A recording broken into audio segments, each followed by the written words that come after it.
ಅಯೋಧ್ಯೆಯಲ್ಲಿ ಹೈಡ್ರಾಮಾ. ದೂರು ನೀಡೋಕೆ ಹೋದ ಟ್ರಸ್ಟ್ ಮುಖ್ಯಸ್ಥನನ್ನ ತಡೆದಿದ್ಯಾಕೆ? ಹಾಗಾದ್ರೆ ಅಯೋಧ್ಯೆಯಲ್ಲಿ ಈಗ ಏನಾಗ್ತಾ ಇದೆ? ನಮಸ್ಕಾರ, ಈ ದಿನಕ್ಕೆ ಸ್ವಾಗತ. ನಾನು GM ಪವಿತ್ರ. ಅಯೋಧ್ಯೆಯ ರಾಮ ಮಂದಿರಕ್ಕೆ ಭಕ್ತರು ನೀಡಿದ ದೇಣಿಗೆ ಹಣ, ಚಿನ್ನ, ಬೆಳ್ಳಿ ಹಾಗೂ ವಜ್ರದ ನಿರ್ವಹಣೆಯಲ್ಲಿ ಭಾರೀ ಪ್ರಮಾಣದ ಲೂಟಿ ಮತ್ತು ವಂಚನೆ ನಡೆದಿದೆ ಅನ್ನೋ ಗಂಭೀರ ಆರೋಪಗಳು ಕೇಳಿಬಂದಿದೆ. ಈ ಕುರಿತು ಹಲವು ಸ್ಫೋಟಕ ಮಾಹಿತಿಗಳನ್ನು ಬಹಿರಂಗಪಡಿಸೋಕೆ ಮುಂದಾಗಿದ್ದ ಸುಮಾರು 77 ವರ್ಷಗಳ ಇತಿಹಾಸ ಇರುವಂತಹ ಶ್ರೀರಾಮ ಜನ್ಮಭೂಮಿ ಸೇವಾ ಸಮಿತಿಯ ಧ್ವನಿಯನ್ನು ಹತ್ತಿಕ್ಕೋಕೆ ಉತ್ತರ ಪ್ರದೇಶದ ಬಿಜೆಪಿ ಸರ್ಕಾರ ಮತ್ತು ಜಿಲ್ಲಾಡಳಿತ ಯತ್ನಿಸಿದೆ ಅನ್ನೋ ಆರೋಪಗಳು ವ್ಯಾಪಕವಾಗಿ ಕೇಳಿಬರ್ತಾ ಇದೆ. ಜೂನ್ 30ಕ್ಕೆ ಮಧ್ಯಾಹ್ನ 1 ಗಂಟೆಗೆ ನಿಗದಿಯಾಗಿದ್ದಂತಹ ಸಮಿತಿಯ ಮಹತ್ವದ ಪತ್ರಿಕಾಗೋಷ್ಠಿಯನ್ನ ಕೊನೆ ಕ್ಷಣದಲ್ಲಿ ರದ್ದುಗೊಳಿಸಲಾಗಿದ್ದು, ಇಡೀ ಅಯೋಧ್ಯೆಯಾದ್ಯಂತ ಬಿಗಿ ಪೊಲೀಸ್ ಬಂದೋಬಸ್ತ್ ಏರ್ಪಡಿಸಲಾಗಿದೆ. ರಾಮ ಮಂದಿರಕ್ಕೆ ದೇಶ ವಿದೇಶಗಳ ಭಕ್ತರು ನೀಡಿದ ದೇಣಿಗೆಯಲ್ಲಿ ವ್ಯಾಪಕ ಅಕ್ರಮಗಳು ನಡೆದಿದೆ ಅನ್ನೋ ಚರ್ಚೆಗಳು ಇತ್ತೀಚೆಗೆ ಮುಂಚೂಣಿಗೆ ಬಂದಿದ್ವು. ಸೊ ಈ ಹಿನ್ನೆಲೆಯಲ್ಲಿ ಜೂನ್ 29ಕ್ಕೆ ಅಧಿಕೃತ ಪ್ರಕಟಣೆ ಹೊರಡಿಸಿದಂತ ಶ್ರೀರಾಮ ಜನ್ಮಭೂಮಿ ಸೇವಾ ಸಮಿತಿ ಜೂನ್ 30ಕ್ಕೆ ಅಯೋಧ್ಯೆಯ ಟೇಢಿ ಬಜಾರ್ ರಸ್ತೆಯಲ್ಲಿರುವ ಅರುಂಧತಿ ಭವನದಲ್ಲಿ ಪತ್ರಿಕಾಗೋಷ್ಠಿ ಕರೆಯುವುದಾಗಿ ಘೋಷಿಸಿತ್ತು. ತನ್ನ ಮೊದಲ ಪ್ರಕಟಣೆಯಲ್ಲಿ ಸಮಿತಿ ಶ್ರೀರಾಮ ಜನ್ಮಭೂಮಿ ತೀರ್ಥಕ್ಷೇತ್ರ ಟ್ರಸ್ಟ್ಗೆ ಸಂದಾಯವಾಗಿರೋ ಹಣ, ಆಭರಣಗಳು ಮತ್ತು ಅಮೂಲ್ಯ ವಸ್ತುಗಳ ಎಣಿಕೆ ಹಾಗೂ ನಿರ್ವಹಣೆಯ ಜವಾಬ್ದಾರಿ ಹೊತ್ತಿರುವವರು ನಡೆಸ್ತಾ ಇರುವಂತಹ ಲೂಟಿಯಿಂದ ನಮಗೆ ತೀವ್ರ ಬೇಸರವಾಗಿದೆ ಅಂತ ನೇರವಾಗಿ ಟ್ರಸ್ಟ್ ವಿರುದ್ಧ ಆಕ್ರೋಶವನ್ನು ಹೊರಹಾಕಿತ್ತು. ಸೊ ಈ ಗೋಷ್ಠಿಯಲ್ಲಿ ಹಲವು ಆಘಾತಕಾರಿ ದಾಖಲೆಗಳು ಹೊರಬೀಳಲಿದೆ ಅನ್ನೋ ವದಂತಿ ದಟ್ಟವಾಗಿತ್ತು. ಆದರೆ ಈ ಸ್ಫೋಟಕ ಮಾಹಿತಿ ಹೊರಬರದಂತೆ ತಡೆಯೋಕೆ ಆಡಳಿತ ಯಂತ್ರ ತಕ್ಷಣವೇ ಕಾರ್ಯಪ್ರವೃತ್ತವಾಯಿತು.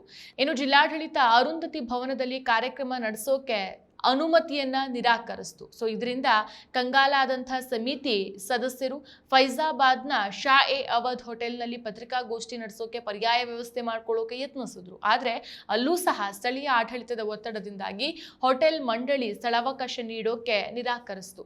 ಸೊ ಅಂತಿಮವಾಗಿ ಜೂನ್ 30ಕ್ಕೆ ಸಮಿತಿ ಮತ್ತೊಂದು ಪ್ರಕಟಣೆಯನ್ನು ಹೊರಡಿಸಿ ಕೆಲವು ಅನಿವಾರ್ಯ ಕಾರಣಗಳಿಂದಾಗಿ ನಾವು ಪತ್ರಿಕಾಗೋಷ್ಠಿಯನ್ನ ರದ್ದು ಮಾಡ್ತಿದ್ದೇವೆ, ಸಮಿತಿ ಸೂಕ್ತ ಸಮಯದಲ್ಲಿ ತನ್ನ ನಿಲುವನ್ನು ಸಾರ್ವಜನಿಕವಾಗಿ ಮಂಡಿಸುತ್ತೆ ಅಂತ ತಿಳಿಸಿತು.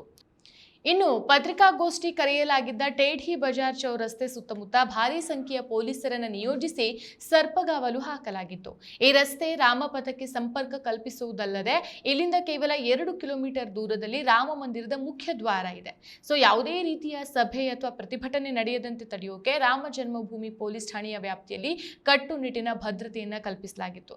ಸೊ ಇದೇ ಸಂದರ್ಭದಲ್ಲಿ ದೇಣಿಗೆ ವಂಚನೆ ಪ್ರಕರಣಕ್ಕೆ ಸಂಬಂಧಿಸಿದಂತೆ ಉತ್ತರ ಪ್ರದೇಶ ಕಾಂಗ್ರೆಸ್ ಸಮಿತಿ ಅಧ್ಯಕ್ಷ ಅಜಯ್ ರೈ ಅವರ ನೇತೃತ್ವದ ಕಾಂಗ್ರೆಸ್ ನಿಯೋಗ ಅಯೋಧ್ಯೆಯ ರಾಮ ಮಂದಿರಕ್ಕೆ ಭೇಟಿ ನೀಡೋಕೆ ನಿರ್ಧಾರ ಮಾಡುತ್ತೆ. ಆದರೆ ಕಾನೂನು ಸುವ್ಯವಸ್ಥೆ ಕಾಪಾಡುವ ಮತ್ತು ಭಕ್ತರಿಗೆ ತೊಂದರೆಯಾಗದಂತೆ ನೋಡಿಕೊಳ್ಳುವ ನೆಪದಲ್ಲಿ ಪೊಲೀಸರು ಅಜಯ್ ರೈ ಅವರನ್ನ ಅಯೋಧ್ಯೆಯ ಹೋಟೆಲ್ನಲ್ಲೇ ಗೃಹ ಬಂಧನದಲ್ಲಿ ಇಟ್ಟರು.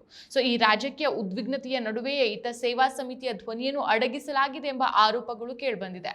ಸೊ ಈ ಇಡೀ ಬೆಳವಣಿಗೆ ಕುರಿತು ಮಾಧ್ಯಮಗಳಿಗೆ ಪ್ರತಿಕ್ರಿಯಿಸಿರುವ ಶ್ರೀರಾಮ ಜನ್ಮಭೂಮಿ ಸೇವಾ ಸಮಿತಿ ಪ್ರಧಾನ ಕಾರ್ಯದರ್ಶಿ ಅಚ್ಯುತ್ ಶಂಕರ್ ಶುಕ್ಲಾ, ನಮಗೆ ಅರುಂಧತಿ ಭವನದಲ್ಲಿ ಕಾರ್ಯಕ್ರಮ ನಡೆಸೋಕೆ ಆಡಳಿತ ಮಂಡಳಿಯಿಂದ ಅನುಮತಿ ಸಿಗಲಿಲ್ಲ. ಬಳಿಕ ಶಾನ್ ಎ ಅವಧ್ ಹೋಟೆಲ್ನಲ್ಲೂ ಜಾಗ ನಿರಾಕರಿಸಿದ್ರಿಂದ ಅನಿವಾರ್ಯವಾಗಿ ಕಾರ್ಯಕ್ರಮವನ್ನು ರದ್ದುಗೊಳಿಸಿದ್ದೇವೆ. ಆದರೆ ನಾವು ಸುಮ್ಮನಿರೋದಿಲ್ಲ. ಶೀಘ್ರದಲ್ಲೇ ಜಿಲ್ಲಾಧಿಕಾರಿಗಳ ಮೂಲಕ ಪ್ರಧಾನಮಂತ್ರಿ ಅವರಿಗೆ ನಮ್ಮ ಕಡೆಯಿಂದ ಒಂದು ಅಧಿಕೃತ ಮನವಿ ಪತ್ರವನ್ನ ಸಲ್ಲಿಸಿದ್ದೇವೆ ಅಂತ ಸ್ಪಷ್ಟಪಡಿಸಿದ್ದಾರೆ. 100% ಶುದ್ಧ ಶ್ರೀಗಂಧ ಎಣ್ಣೆಯಿಂದ ತಯಾರಾಗಿದೆ. ಅಸಲಿ ಉತ್ತಮಿಕೆಯನ್ನು ಹೊಂದಿದೆ. ಮೈಸೂರು ಸ್ಯಾಂಡಲ್ ಸೋಪ್, ನನ್ನ ರಾಯಲ್ ಬ್ಯೂಟಿ ರಿಚುವಲ್. ಸೊ ಇದೇ ವೇಳೆ ಸಮಿತಿಯ ಸದಸ್ಯರನ್ನ ಗೃಹ ಬಂಧನದಲ್ಲಿ ಇಡಲಾಗಿತ್ತ ಅನ್ನೋ ಪ್ರಶ್ನೆಗೆ ಉತ್ತರಿಸಿದ ಅವರು, ನಮ್ಮನ್ನ ಯಾರೂ ಬಂಧಿಸಿಲ್ಲ, ಕೆಲವು ಪೊಲೀಸರು ಮನೆಗೆ ಬಂದಿದ್ರು, ಅವರಿಗೆ ನಮ್ಮ ಪ್ರೆಸ್ ನೋಟ್ ನೀಡಿ ಕಳಿಸಿದ್ದೇವೆ ಅಂತ ಹೇಳಿದ್ದಾರೆ. ಸೊ ಇದರ ನಡುವೆ ಈ ದೇಣಿಗೆ ಹಗರಣದ ಆರೋಪಕ್ಕೆ ಸಂಬಂಧಿಸಿದಂತೆ ರಾಮ ಜನ್ಮಭೂಮಿ ತೀರ್ಥಕ್ಷೇತ್ರ ಟ್ರಸ್ಟ್ನ ಒಳಗಿನ ಆಂತರಿಕ ಜಗಳ ಇದೀಗ ಬೀದಿಗೆ ಬಂದಿದೆ. ಎಬಿಪಿ ನ್ಯೂಸ್ ಮೂಲಗಳ ಪ್ರಕಾರ ಜೂನ್ 5ರಂದೇ ಟ್ರಸ್ಟ್ನ ಪ್ರಧಾನ ಕಾರ್ಯದರ್ಶಿ ಚಂಪತ್ ರಾಯ್ ಅವರು ಮಂದಿರದ ದೇಣಿಗೆ ವ್ಯವಸ್ಥೆಯಲ್ಲಿ ನಡೆದಿರುವ ಅಕ್ರಮಗಳ ವಿರುದ್ಧ FIR ದಾಖಲಿಸೋಕೆ ಪೊಲೀಸ್ ಠಾಣೆಗೆ ಹೋಗಿದ್ರು. ಸೊ ಅವರು ಪೊಲೀಸರಿಗೆ ದೂರನ್ನ ನೀಡುತ್ತಿದ್ದಾಗಲೇ ಟ್ರಸ್ಟ್ನ 2 ಪ್ರಮುಖ ಸದಸ್ಯರಾದ ಅನಿಲ್ ಮಿಶ್ರಾ ಮತ್ತು ಗೋಪಾಲ್ ರಾವ್ ತಕ್ಷಣ ಠಾಣೆಗೆ ಧಾವಿಸಿ ದೂರು ನೀಡದಂತೆ ತಡೆದಿದ್ದಾರೆ ಅಂತ ಹೇಳಲಾಗುತ್ತೆ.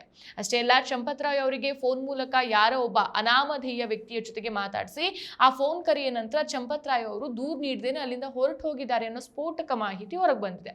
ಸೊ ಸದ್ಯ ಟ್ರಸ್ಟ್ನ ಅನಿಲ್ ಮಿಶ್ರಾ ಮತ್ತು ಚಂಪತ್ ರಾಯ್ ನಡುವೆ ಅಧಿಕಾರ ಹಾಗೂ ಆಡಳಿತದ ಹಿಡಿತಕ್ಕಾಗಿ 2 2 ಬಣಗಳು ಸೃಷ್ಟಿಯಾಗಿದ್ದು, ದೇಣಿಗೆ ಎಣಿಕೆಯ ಜವಾಬ್ದಾರಿ ಅನಿಲ್ ಮಿಶ್ರಾ ಬಣದ ಉಸ್ತುವಾರಿಯಾಗಿದ್ದ ಕಾರಣ ಈ ದೂರು ರಾಜಕೀಯವಾಗಿ ಭಾರಿ ಮಹತ್ವವನ್ನ ಪಡ್ಕೊಂಡಿದೆ. ಸೊ ಪ್ರಸ್ತುತ ಧ್ವನಿ ಹತ್ತಿಕ್ಕಲಾಗ್ತಾ ಇರುವಂತಹ ಶ್ರೀರಾಮ ಜನ್ಮಭೂಮಿ ಸೇವಾ ಸಮಿತಿ ನಿನ್ನೆ ಮೊನ್ನೆ ಸಂಸ್ಥೆ ಅಲ್ಲ. ಇದು 1949ರಲ್ಲಿ ಸ್ಥಾಪನೆಯಾದ ಸುಮಾರು 77 ವರ್ಷಗಳ ಹಳೆಯ ಐತಿಹಾಸಿಕ ಸಂಸ್ಥೆ.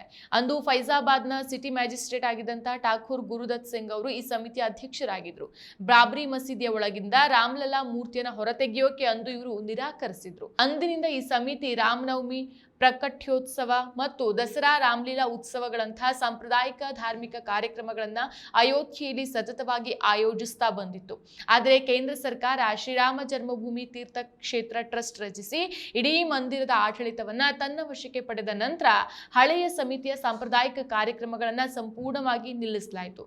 ಸೊ ಸದ್ಯ ಈ ಇಡೀ ಅಯೋಧ್ಯೆಯು ಬಿಜೆಪಿ, RSS ಮತ್ತು ಸಂಘ ಪರಿವಾರದ ಹಿಡಿತದಲ್ಲಿದ್ದು, ಮೂಲ ಸಮಿತಿಗೆ ಯಾವುದೇ ಅವಕಾಶ ಇಲ್ಲದಂತೆ ಮಾಡಲಾಗಿದೆ ಎಂಬ ಆಕ್ರೋಶ ಸ್ಥಳೀಯರಲ್ಲಿ ಇದೆ. ಸೊ ಪ್ರತಿದಿನ ಸಾವಿರಾರು ಭಕ್ತರು ತಮಗರಿವಿಲ್ಲದಂತೆ ಅತ್ಯಂತ ಶ್ರದ್ಧೆಯಿಂದ ದೇವಸ್ಥಾನದ ಹುಂಡಿಗಳಿಗೆ ಹಣ ಕಾಸನ್ನ ಹಾಕ್ತಾರೆ.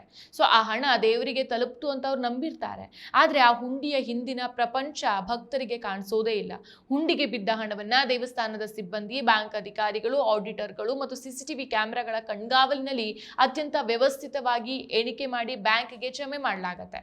ಸೊ ಅಯೋಧ್ಯೆಯ ರಾಮ ಮಂದಿರದ ವಿವಾದ ಈ ರಹಸ್ಯ ಪ್ರಪಂಚವನ್ನ ಸಾರ್ವಜನಿಕವಾಗಿ ಚರ್ಚೆಗೆ ತಂದಿದೆ.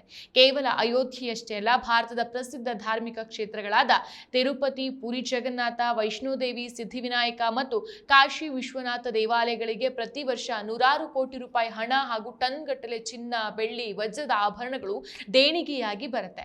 ಭಾರತದ ಈ ಎಲ್ಲಾ ದೊಡ್ಡ ದೇವಸ್ಥಾನಗಳಲ್ಲಿ ಹುಂಡಿಯಿಂದ ಬ್ಯಾಂಕ್ ಖಾತೆವರೆಗೆ ದೇಣಿಗೆಯನ್ನ ಎಣಿಕೆ ಮಾಡುವ ಮತ್ತು ಕಣ್ಗಾವಲು ಇಡುವ ಭದ್ರತಾ ವ್ಯವಸ್ಥೆಗಳು ಹೆಚ್ಚು ಕಡಿಮೆ ಒಂದೇ ತರ ಇರುತ್ತೆ.